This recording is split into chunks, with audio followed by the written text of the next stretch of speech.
So today is the day where we get our election. So for a very long time, we've been talking about a potential election in 2025. We didn't know what day exactly, but today is the day that is being called. And so we have this article right here on the BBC, and I think they mentioned the date somewhere. It's April 28th for those that are wondering. So April 28th, we are heading to the polls, and it's going to be a huge day. It's going to be a huge day. So today I have some brand new poll numbers for you guys. These are updated, like they were updated a few days ago and a day ago. So we have these poll numbers. I want to show them to you first, and then I'm going to show them on the map, because on the map, it does tell a different story. So first, let's start off with these ones. So we have about 4, I would say, that I haven't covered, and that's the Abacus one, and 2 liaison ones, and then 1 innovative research one. We'll start with the Abacus one, or however you say it, I don't really care. So it's 39 to 36. So I remember last time, a lot of people were saying in my comment section, no, look at the real polls, look at the real polls. If this is the real poll that we're looking at, it's still bad for the Conservatives. They're still losing. And so I remember we were talking about the Conservatives, how they actually end up winning. The only way they win on election day is if they're up by at least 5 points. They need to be up 5 points nationally in order to win a minority. In order to win a majority, they need 10 points. So unless it's like 46 to 36, which isn't going to happen, quite frankly, there's no chance that they win a majority. There's no chance. So to all the Conservatives that are out there, I have to be very blunt with you when I say this. There's no chance that Pierre Poilievre is getting a majority. He may win a minority. He may. I don't think it will happen, but I'll get to that in a second. But there's no way he wins a majority. And then the other polls, I don't know why I went to the block. The other polls right here, we have all of them the Liberals are leading in. Albeit their lead has shrunk slightly. Keep in mind, this is a one-day poll, so that's why it's the same result day after day, except the NDP got 1 extra point, and then the Bloc lost a point in this one. Still not a big difference. But nonetheless, the sample sizes are pretty big. I think I saw one before that was a 4,000 sample size. I think it was on 330 Canada, but I'll get to that later. I do want to show this, the Real Albanian Pat. So he's done a good job of modeling out these poll numbers. He's been doing this the whole time. And based on the Abacus one, we still have a Liberal minority. So I made that very clear. Basically, the way that one of the pollsters broke it down, I was watching a CBC clip. I know CBC, fake news. It's not fake news. I was watching a CBC clip, and this guy, I don't know, I think it was Eric Grenier. I think that's how you say his name, Eric Grenier. And he said, basically, for the Liberals to win, they need to be at least, so for them to win a minority, they need to be down by less than 5 points, and they win a minority. Or if they're tied at the federal level on the national polling stage, then they win a majority. Anything above that, when the Liberals are leading, they're still going to win a majority no matter what. So basically, the worst case scenario for them is to be down by 4 points for them to win. That's basically the worst case scenario. And this is down 3 points. Then he also said, for the Conservatives to win, I mentioned this already, but for the Conservatives to win, they need to be up by at least 5 points on election day. And and that's to win a minority. In order to win a majority, they need to be up by 10 points. So they haven't been up by 10 points in God knows how long. So that's not going to happen. So again, 158 to 152. This is probably the closest poll that we've seen. Keep in mind, they don't upload their polls that often, so that's probably why it's changed. But then again, in the last poll that they had, the Conservatives were still projected to win on the map. So that's a big deal. And then take a look at this. This is Liaison. So Liaison's newest poll. I think this is the one. Yes, this is the one that we're looking at right here. This is the newest one, the 21st one, March 21st. 190 seats to 116. Now, to be fair, I don't think it'll be 190 seats. It may be sort of in that range of 175 to 180. I don't think it'll be 190, but if it does become 190, I wouldn't be shocked. Because you take a look at the GTA, you only have one riding that's blue, pretty much, in the GTA. And then everything outside that, that's like still GTA technically, but those are all typically bluer in general. So I'm not really surprised by that. Then Hamilton, Waterloo, obviously a lot of red, more than you would see usually.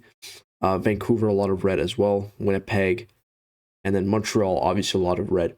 Keep in mind, Mark Carney announced, and then Ottawa obviously is also red.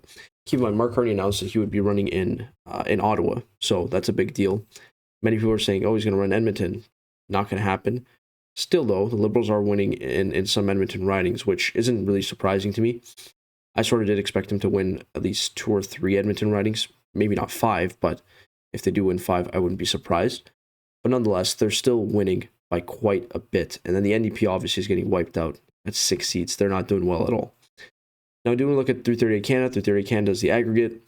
So keep in mind, I've looked at these polls quite a bit. I also haven't made a video in like 3 or 4 days. So they've changed quite a bit because 338 Canada now does daily updates just because it's election season. And so the popular vote, it's still the Liberals leading. So as long as the Liberals are leading or at least tied in the popular vote, they're going to win a majority. They're going to win a majority. Now, the magic number I would say for the Conservatives is sort of like 40 points, or I should say 42 points. And then you get the Liberals down to about 37. If you're 42 to 37, that's 5 points. Conservatives may have a chance of winning a minority. They may. Liberals, they just need to maintain their lead or at least be tied. And they're going to win no matter what. Whether it's majority, minority, that's unrelated. They just win as long as they're within that range of less than, if they're within that range of less than 5 points, they win. If they're tied or winning, they win a majority. So we'll have to see what happens exactly. But then again, if you take a look at this, Alberta, 5 Liberal seats, BC, 19, Manitoba, 7, Saskatchewan, that's NDP, I think. And then Ontario, 78 in Ontario. 78 red seats in Ontario. That's a lot. That's a lot. A lot of people were saying, because I remember it was almost like 100 seats for the Conservatives in Ontario at one point, and now it's 78 for the Liberals, which is shocking. Also keep in mind, NDP is also wiped out according to 338 Canada. They're basically done. So NDP is pretty screwed. If you take a look at this, by the way, this is kind of shocking. I when I saw it, I was like, there's no way, because I haven't covered this in a long time. This is Jagmeet Singh's riding, by the way, Burnaby Central. He used to be Burnaby South, but now it's merging into Burnaby Central. He's down by 20 points in his own riding. He's down by 20 points. The Liberals have a 99% chance of winning Burnaby Central. He has a less than 1% chance of winning his own riding. Less than 1% chance. That's a rough one. And if you take a look at the switch up here, I think I actually said this. I said this in one of my videos. You guys can go back. It was a while ago. I don't remember which video it was exactly. I did say this, though. I remember. I said at this time, actually even before this, I don't know if I could go all the way back. I guess I can't. Oh, yeah, I can. Around this time, I would say, because it was like December that I was covering mostly, right here, where it's 39 to 35, 39 to 35 to 20.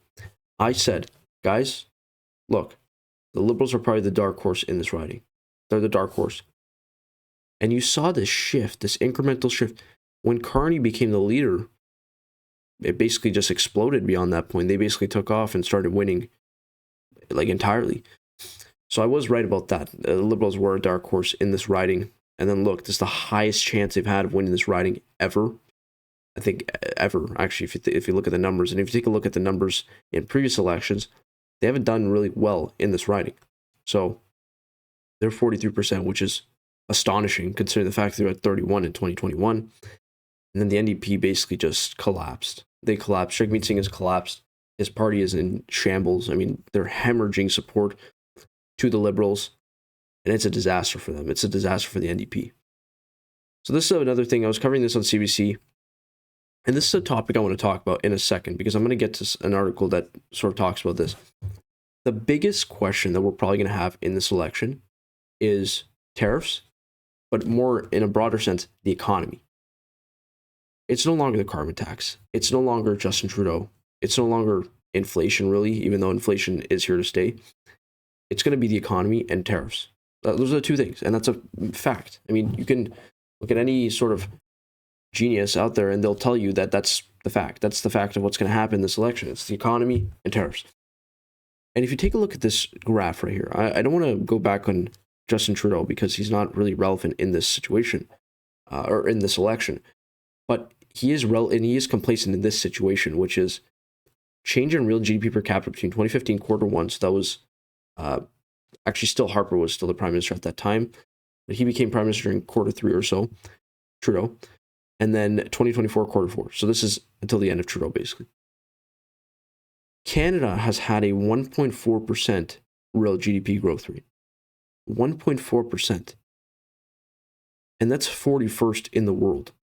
Turkey, Poland, Ireland, 41.7%, 40.1%, 39.1%. The United States, which we know what's going on with them right now, but they've been pretty stable since 2015, except for the first Trump term. Obviously, they still had 18% of an improvement in terms of real GDP. It's very weird. I mean, it's not really weird. It's the fact that Trudeau and the Liberals at the time, I mean, we're looking back on it now, but clearly their economy wasn't great. And so 1.4% that's pretty bad. That's really bad. So it does lead me to my next point, which is this. So I don't like doing this. I really don't. I'm from Ontario. I don't like talking about, hypotheticals where it's probably not going to happen. But this is being reported by the Calgary Herald. It's a Smith firm. If demands tossed, Alberta could hold a referendum. Is there some referendum question the public wants to ask? Says Alberta Premier Danielle Smith. So I think it was somewhere here. I read this article before. She said, "I believe in direct democracy. I feel like big important decisions need to be part of a referendum. Need to be put to a referendum of all Albertans, a vote." So I think what this is implying, and this is not just me going off a limb because I've seen another article corroborating this story. I think they're talking about seceding from the Dominion of Canada. That's sort of what's being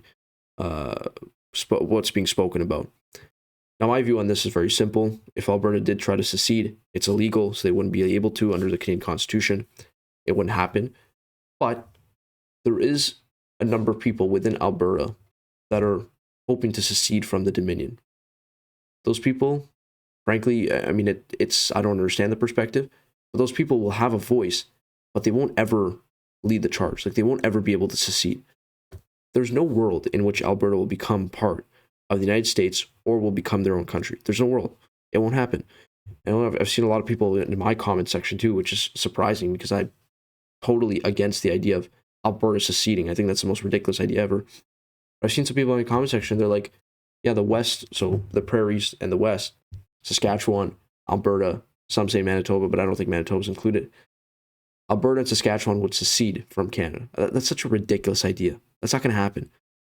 But I do have to ask the question to you guys. Do you think this is a possibility that the people of Alberta will try to secede? Now, I've made it very clear. It won't happen because it is illegal. And if ever anything happened, like where they, let's say they pass a referendum, let's just say it happened, the Canadian government would have full authority to try to bring back Alberta or try to prevent them from seceding because they can't legally. Because that happened with Quebec. They tried to do it, then the Constitution was amended and they can't do it anymore. So this won't happen, but I'm just asking the question, if it were to happen, what would be the aftermath of it? That's my big question. What would be the aftermath? If, Alberta tried, let's say they passed it, but it got shut down, what would be the aftermath? I'm really curious to know what you guys think about that. Now, I do want to talk about this really quickly. So Polymarket, not Polywave. Polywave is the pollster. Polymarket is the gambling website / betting odds, I guess, for political topics. Again, I've mentioned this before. Not a huge fan of theirs because I think, betting markets don't really know anything about politics except they just show these random numbers. And by the way, they're very bullish on conservatives in general. They're very bullish on Trump, and it makes sense in retrospect now. They're also very bullish on the Republicans during the primaries in 2022. Or sorry, not the primaries. Whatever happened in 2022. They're very bullish on them, and then that didn't really turn out to be in their favor. So again, I don't really trust them that much. I think, again, the fact that they had him at a 90% chance of winning for that long is kind of astonishing because they did have him pretty high, like 82% chance. This is when Mark Carney was trying to make serious inroads. And then only recently they switched to favoring Mark Carney, which, again, 56 to 44 is still a low enough difference. It's only about 8%. So obviously they're not huge fans of Mark Carney winning. I think, again, it does still paint a picture when it's these very conservative people and very conservative entities that are now starting to acknowledge that Mark Carney and the Liberals very much are probably going to win the election. So I think that's worth pointing out. Last thing I wanted to show was this. This is a Liberal Party. And I found this pretty funny because I actually came across some of my YouTube shorts when I was watching YouTube. And I was like, this is not a Liberal ad, is it? So I had to go on X and try to find this. And I found it. And then I actually found the actual report I don't have it pulled up right now, but because I don't have a Toronto Star subscription, but I did see the actual report. It was like paraphrasing another article. And so this is the headline. Insiders say Pure Play have called Doug Ford for help and the premier turned him down. So Doug Ford, as you guys may know, is the progressive conservative premier of Ontario. He just won his third majority recently, not even a month ago. And so he basically, this is the report that Pure Play have called Doug Ford for help and the premier turned him down. They made this funny little clip. It's black and white. It's basically Pure Play in the rain. You're going to watch. It's pretty funny.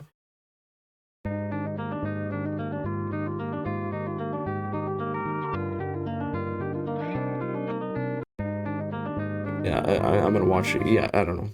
I didn't want me to watch it again. I've watched this before, and I was like, whoever's doing their media stuff is pretty good. I mean, like, I'm not saying it's the best ad at all. It's not the best ad. I just thought it was funny because I got a laugh out of it. The sad music and the rain and the black and white. I was like, okay, this is ridiculous. I just thought it was funny and worth noting. Conservatives also have released a lot of ads. I will react to them in another video. I'm trying not to upload as much because I think it sort of gets oversaturated after a while when you start covering the same stuff over and over again. So I'm probably going to do every few days or maybe once a week or something like that. It's also getting very busy in general in life, so I don't know if I'll have as much time to upload these videos. But then again, I will try my best to do it as often as possible. Let me know what you guys think down in the comments below. What do you guys think will happen in the election? What do you guys think about Alberta? And what do you think about Mark Carney calling the election today? What do you guys think about that? Let me know in the comment section. As always, thank you guys for watching. Make sure to like and subscribe, and I'll see y'all in the next one.